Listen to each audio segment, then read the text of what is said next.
कई चुनाव होते हैं तो वीडियो आते हैं रैलियों के, नारों के, नेताओं के बड़े बड़े दावों के, लेकिन महाराष्ट्र विधानसभा चुनाव से वीडियो आ रहे हैं तलाशी के। क्या नेता, क्या मंत्री, क्या डिप्टी सीएम, क्या सीएम, सभी चुनाव आयोग के ऑब्जर्वर्स के हाथों खुशी खुशी अपने सामान और हेलीकॉप्टर की तलाशी का वीडियो बनवा रहे हैं, पोस्ट भी कर रहे हैं। कहाँ हमने वो उदाहरण देखे जहां अधिकारी आग में मिला ले तो सस्पेंड हो जाता है, और कहाँ नेताजी उन्हीं अधिकारियों के हाथों तलाशी का वीडियो ट्वीट कर रहे हैं। कुछ हुआ है क्या? हुआ है। 11 नवंबर को उद्धव ठाकरे चुनाव प्रचार के लिए यवतमाल पहुंचे। यहां चुनाव आयोग के अमले ने उनके हेलीकॉप्टर की तलाशी लेनी चाहिए। उद्धव इस बात से बड़े खिन्न हुए और उन्होंने अधिकारी से पूछा कि मुझसे पहले आपने किस नेता की तलाशी ली इस तरह। अब अधिकारी नया था, उसने बड़ी मासूमियत से जवाब दिया कि साहब मुझे सर्विस में 4 ही महीने हुए।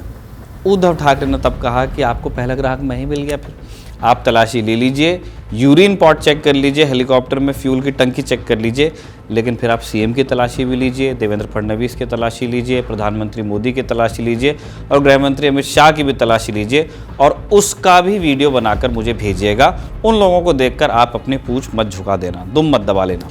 आम आदमी पार्टी के सांसद संजय सिंह ने कहा इसके बाद कि महाराष्ट्र के अंदर एक वक्त किसी की हिम्मत नहीं होती थी कि बाल ठाकरे की पार्टी के साथ दुर्व्यवहार कर सके। आज उस पार्टी के अगुआ उद्धव ठाकरे के साथ जिस तरह की बदसलूकी की गई, इसका सबक महाराष्ट्र की जनता सिखाएगी। एक तरफ ऐसी प्रतिक्रियाएं आती रहीं और दूसरी तरफ भाजपा को पलटवार का मौका भी मिला। पहले तो भाजपा की ओर से यह आपत्ति जताई गई कि उद्धव ठाकरे चुनाव आयोग के अमले को अपना काम करने से कैसे रोक सकते हैं। फिर बीजेपी ने डिप्टी सीएम देवेंद्र फडणवीस के बैग की चेकिंग का वीडियो शेयर कर दिया। इस वीडियो के साथ बीजेपी ने लिखा कि जाने दीजिए, कुछ लोगों को दिखावा करने की तो आदत ही होती है।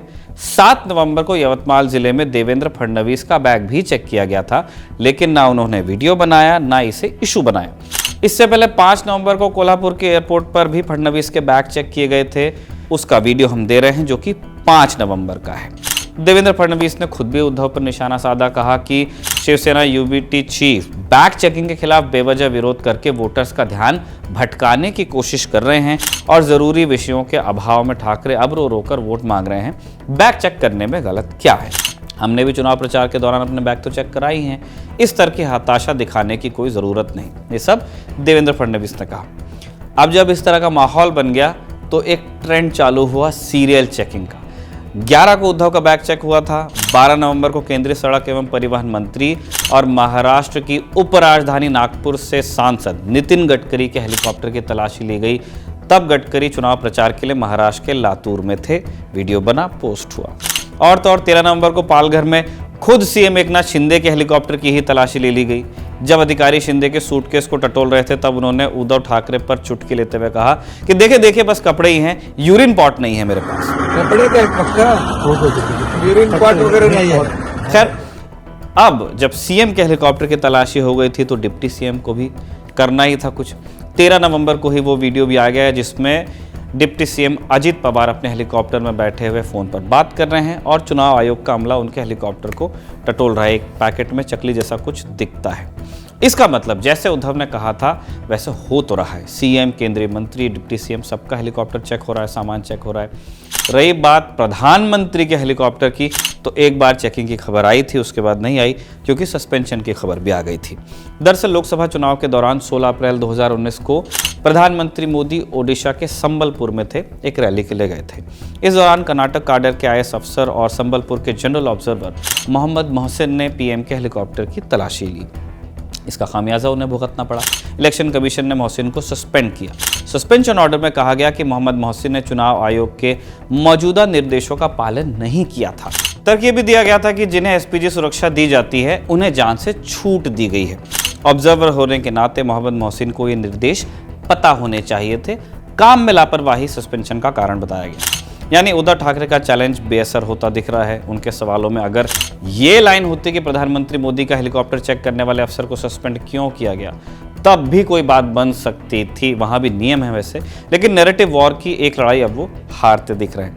अब अगर कोई ये पूछ ले कि जिस तेजी से हेलीकॉप्टर अब चेक किए जा रहे हैं वैसा उद्धव के वीडियो के पहले भी होता था, तो हम कहेंगे कि ऐसी बातों का जवाब बड़े बुजुर्ग ही दे पाते हैं, अपन बालक हैं। इन सब के बाद अब सवाल यह है कि चुनाव आयोग बैग चेक करता क्यों है, किसी का भी। हर चुनाव से पहले election commission, police, railway, airports और इनकम टैक्स डिपार्टमेंट और अन्य इन्फोर्समेंट एजेंसियों के लिए इंस्ट्रक्शंस इशू करता है। इसके तहत कैश, शराब, ज्वेलरी, ड्रग्स और गिफ्ट्स की आवाजाही पर निगरानी रखी जाती है। कैश और दूसरा सामान जिसको हमने लिस्ट किया, वोटर्स को लुभाने के लिए इस्तेमाल किए जा सकते हैं, हिंदुस्तान में इलीगल है। सवाल ये भी है कि कैंडिडेट्स और नेताओं की चेकिंग को लेकर नियम क्या बने हुए हैं, अलग तरह के नियम। 13 नवंबर को दैनिक भास्कर ने अपनी रिपोर्ट में कोट किया है पूर्व मुख्य चुनाव आयुक्त SY कुरैशी को। उन्होंने कहा है, सभी प्रकार की चेकिंग इलेक्शन कमीशन के मॉडल कोड ऑफ कंडक्ट यानी कि आदर्श आचार संहिता और SOP यानी स्टैंडर्ड ऑपरेटिंग प्रोसीजर्स के तहत ही की जाती है। किसी भी कैंडिडेट या नेता को स्पेशल ट्रीटमेंट नहीं दिया जाता है। जैसे चेकिंग किसी की भी होती है, वैसे ही किसी नेता की भी होती है। इसके लिए हर जिले में एक्सपेंडिचर ऑब्जर्वर नियुक्त होते हैं। इसके अलावा हर विधानसभा क्षेत्र में 3 या 3 से ज़्यादा फ्लाइंग स्क्वाड यानी उड़न दस्ते और स्टैटिक सर्विलेंस टीम यानी स्थिर निगरानी दल भी बनाए जाते हैं। चुनाव आयोग की यही निगरानी महाराष्ट्र में मुद्दों की लिस्ट में फिलहाल टॉप पर है। जनता पूछ रही है कि चेकिंग का अगला वीडियो किसके हेलीकॉप्टर से आएगा और इंतजार कर रही है वोटिंग की तारीख का, जो कि है 20 नवंबर। नतीजे आएंगे 23 नवंबर को। इस वीडियो में इतना ही। अगर आपको ये जानकारी पसंद आई हो तो हमारे चैनल को लाइक कीजिए, सब्सक्राइब कीजिए, घंटी का आइकन आप दबा लीजिए। इस वीडियो के लिए ये सारी जानकारी इकट्ठा की थी मेरे साथी रवि ने। आप देखते रहिए खबर गाँव।